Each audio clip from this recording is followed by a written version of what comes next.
let me bring in Chief Sowunmi, who is a member of the People's Democratic Party. I saw him earlier in the footage here. But there is something that is concerning, though.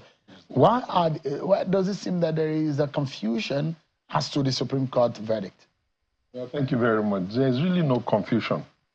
What I observe is that, first of all, I must say that I went to court today, majorly because I wanted to hear what the judges would say. And for some time now, one had begun to be persuaded that perhaps something untoward happened when people lose cases. So I was not only interested in the verdict, I was interested in how the verdict would be laid. Now, what the Supreme Court said today was very clear. One, the fellow who instituted the case in Enugu High Court, ab initio, has no locus to even do so. Medusum interloper. The second thing they said, that court itself has no jurisdiction because the parties should have been allowed to sort their own issue.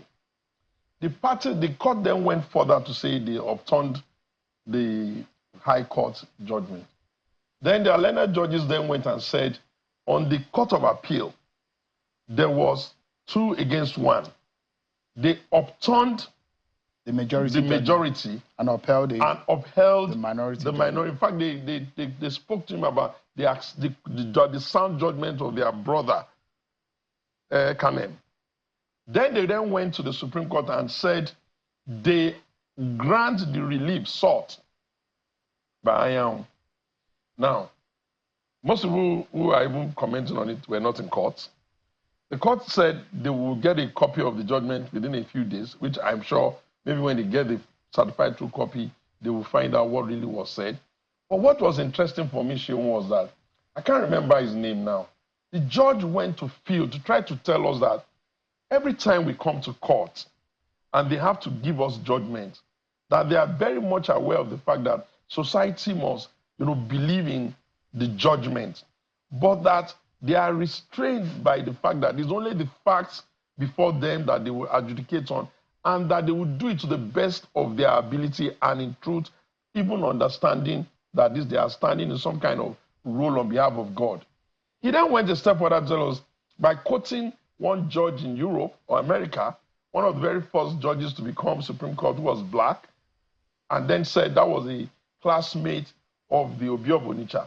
He then went further to tell us that he quoted Justice Nikitobi, whom he called his revered mentor, and said that society is not served if we will not accept the verdict of the court as being given in the best interest and in good faith. If you were there and you were listening and you were interested in that, you would almost get to the point where you say, wow, do these guys have to go through this much pressure?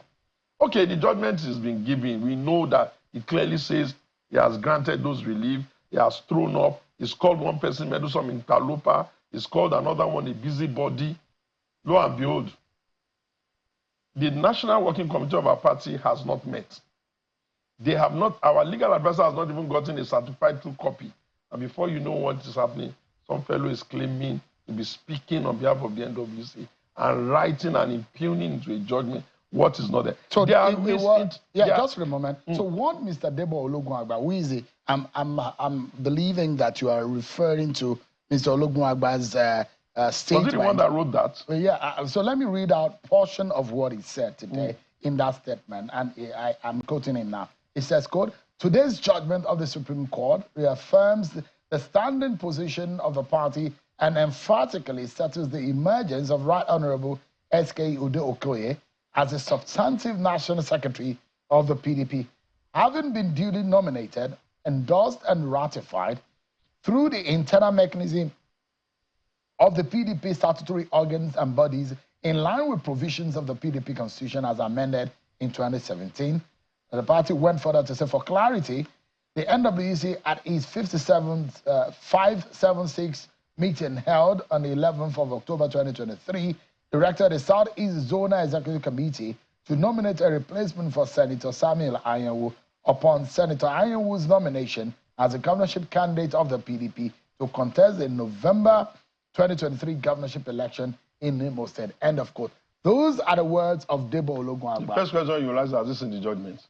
Was he in court? He's a lawyer. Meaning what? If Maybe the matter, if the matter was, if it was not in court, if the matter was as important as them deciding who their national secretary is, can you tell me why he would not even, for purpose of just hearing, be there? Let's break it down. Now. Let's break it down. Yes. Let's break it down for our viewers to understand.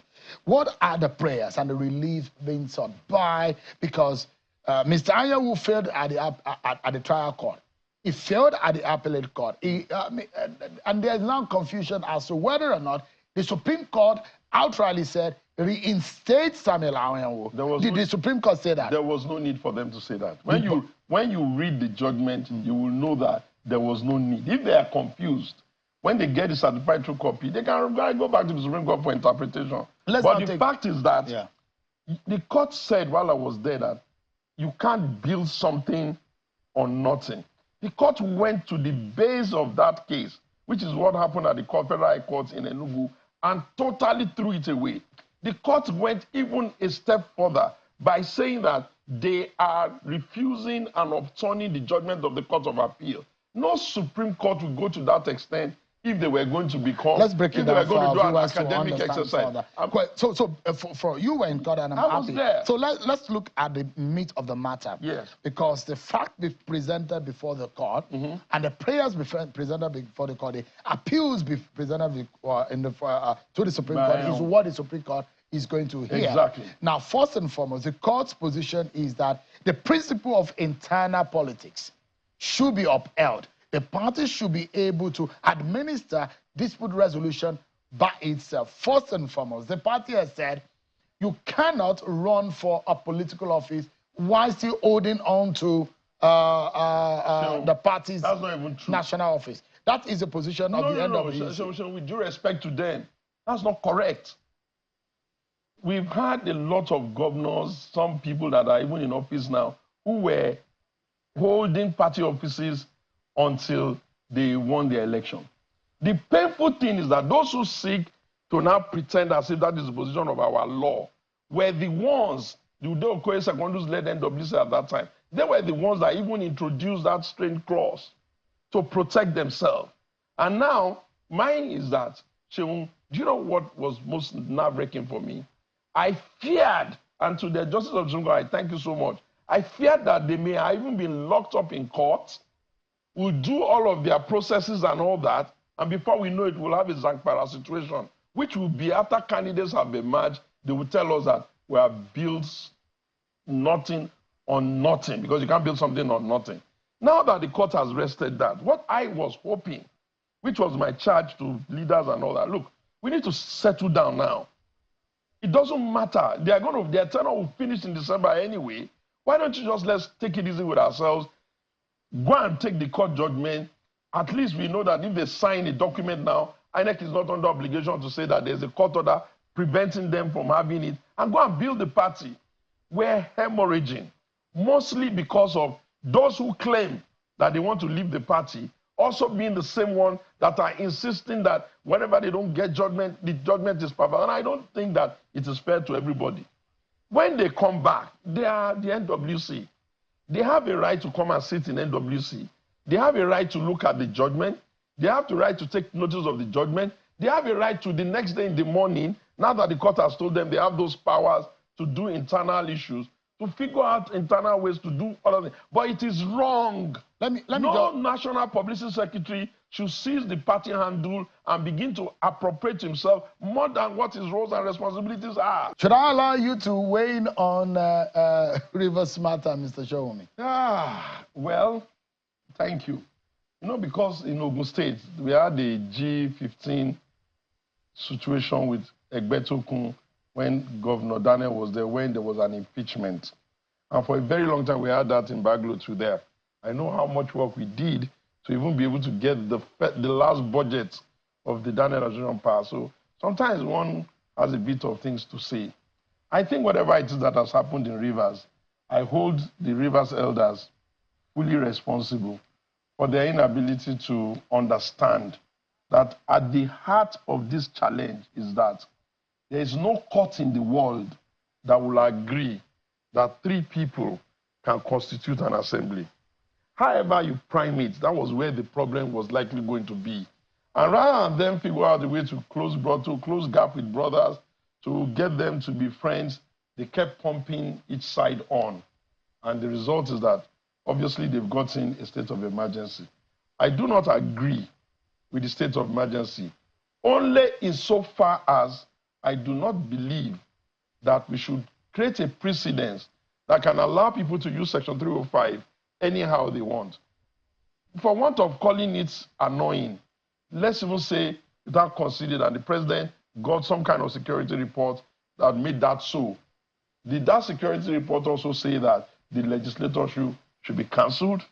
Okay, let's agree that that was the security report. He wanted to be fair, let him not seem to be, and he balanced it by removing all of them and putting a disciplined officer to go and stabilize the place. Sowunmi, my fear is that leaders will be copied and the risk of other people stretching. So when the PPD governors say they are going to court on that matter, I salute them, I encourage them, because we need to go back to court so we can define the extent to which you can stretch. The gray lines and the blurry lines. The extent to which you can stretch it. The things are clearly written, breakdown of this, imminent danger, and all that. But 305 is such a powerful clause that any president who desires mischief can write underneath.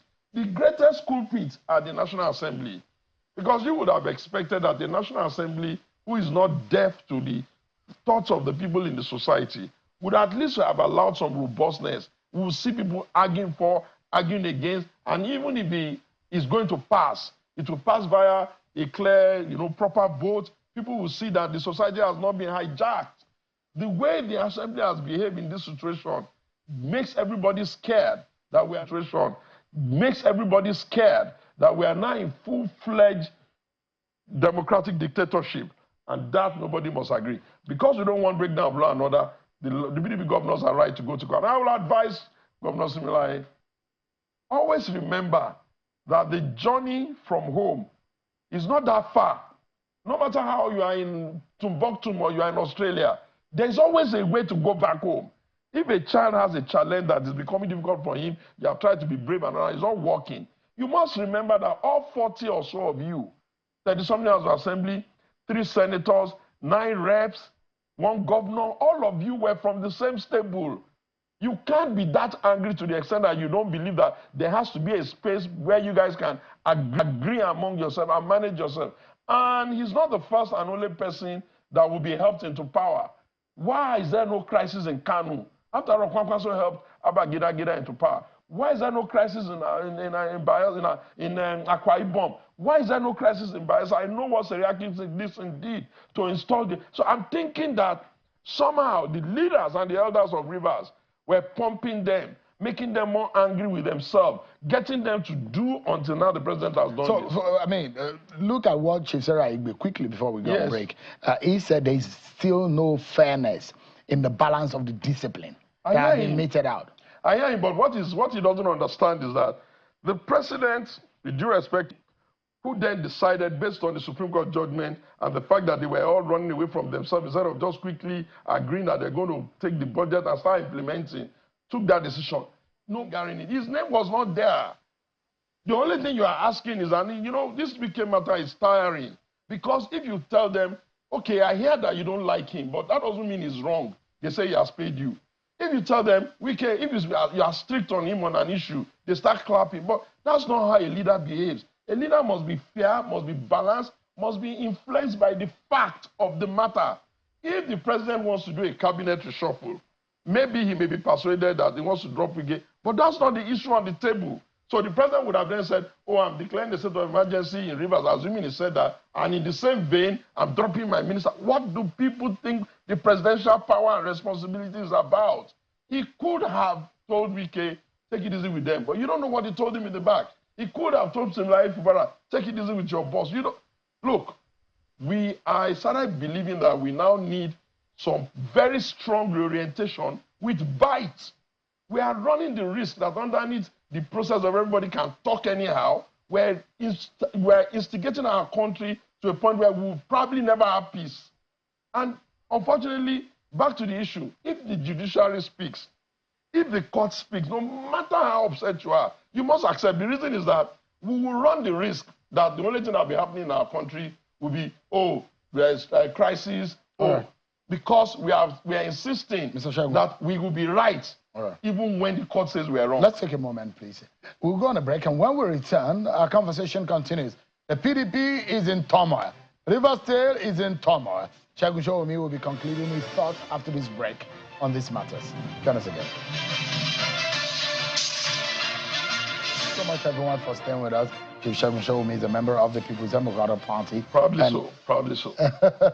I thought you were trying to orchestrate some kind of alignment. You see, when I said, let's do the alternative, you remember what I said? I said, looking at the whole space, there is need for us to go back and interrogate and engage our people.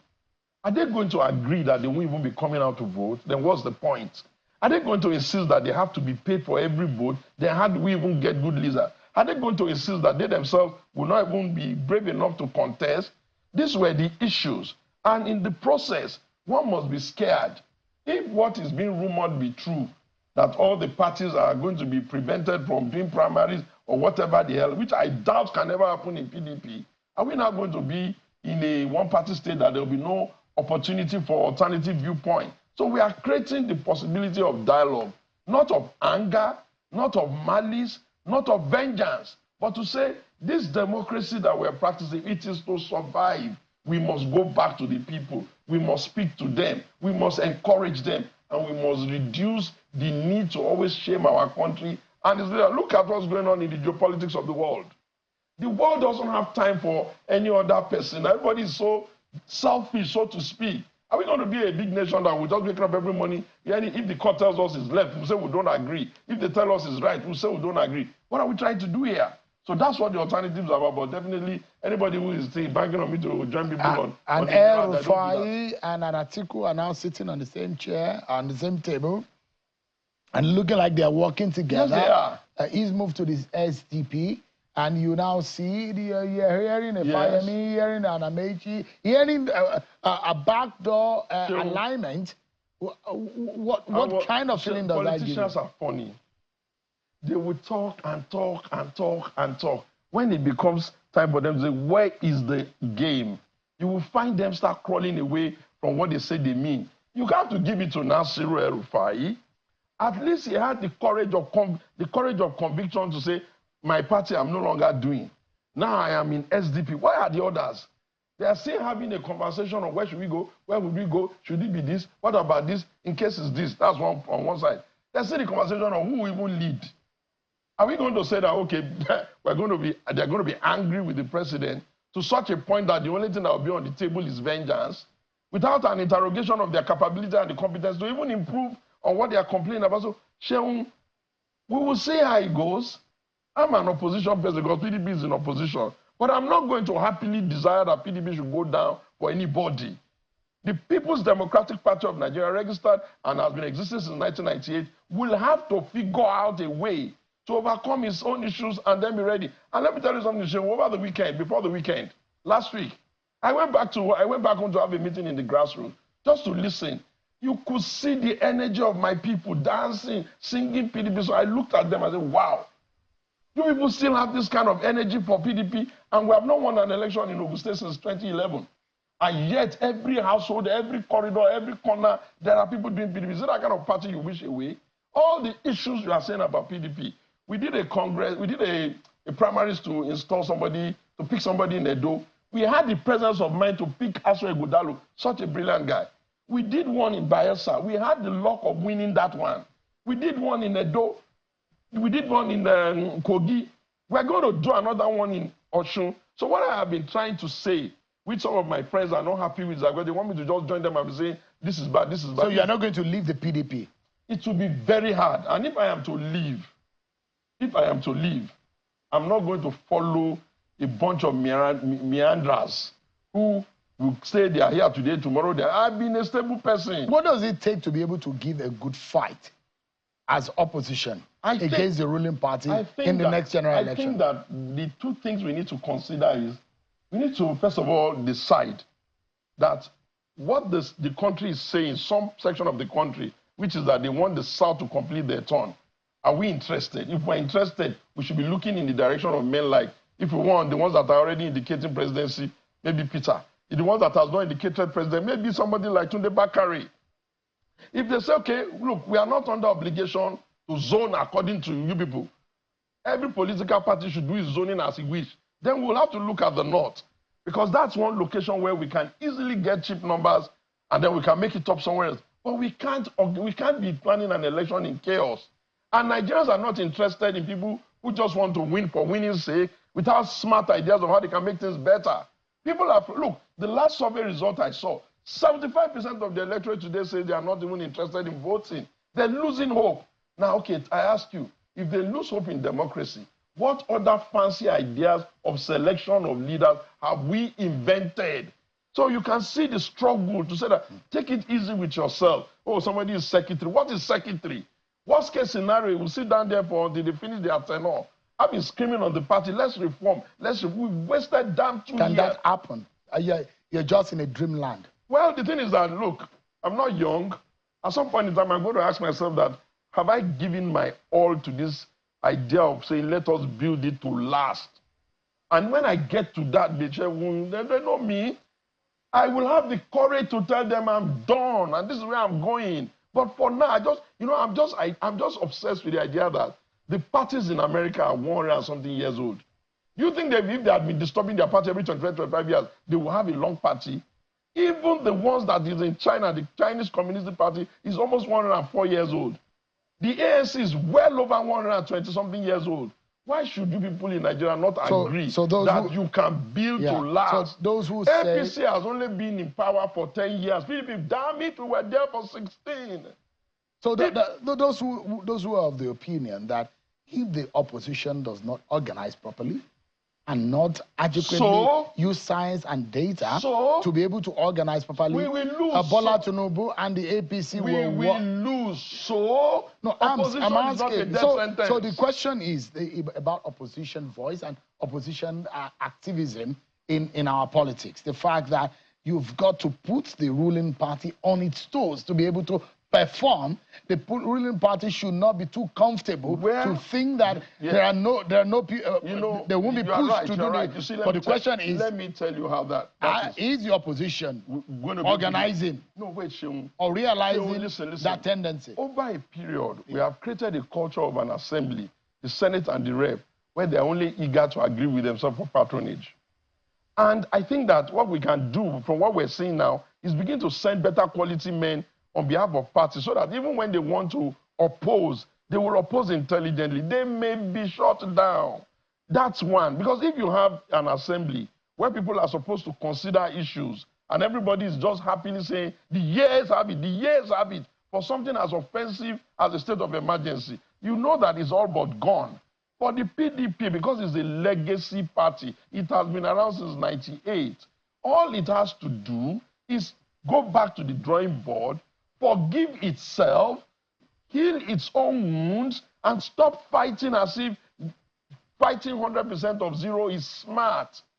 I don't believe that with everything considered, anyone can prevent PDP from having a primary. I don't believe so. I am not happy that we didn't get anybody challenging much in Anambra. But you know why we didn't get? We didn't get there because when we finished 2023, I ran to these leaders, these same leaders, that look, let's put all our energy in Imo so that the Igbos can see that we're back. What were they doing? Conveniently, they pretended that it was not an important election. Why should anybody that is in the Southeast today, who knows that there's ABGA in Anambra, there's APC ruling party, possibly there's even whatever it is they call Labour.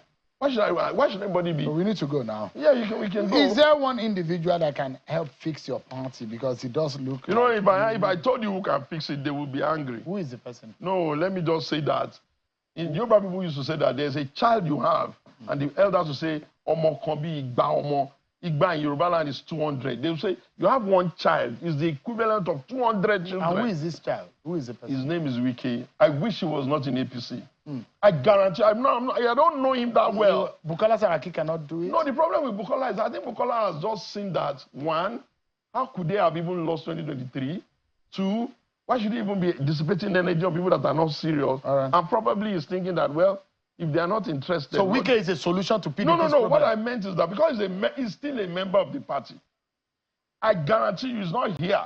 If he had been in the party today, one side would have won, one side would have been pleaded with, one side would have been... Another person that can try, if he's interested in trying, is Bala Mohammed. Why?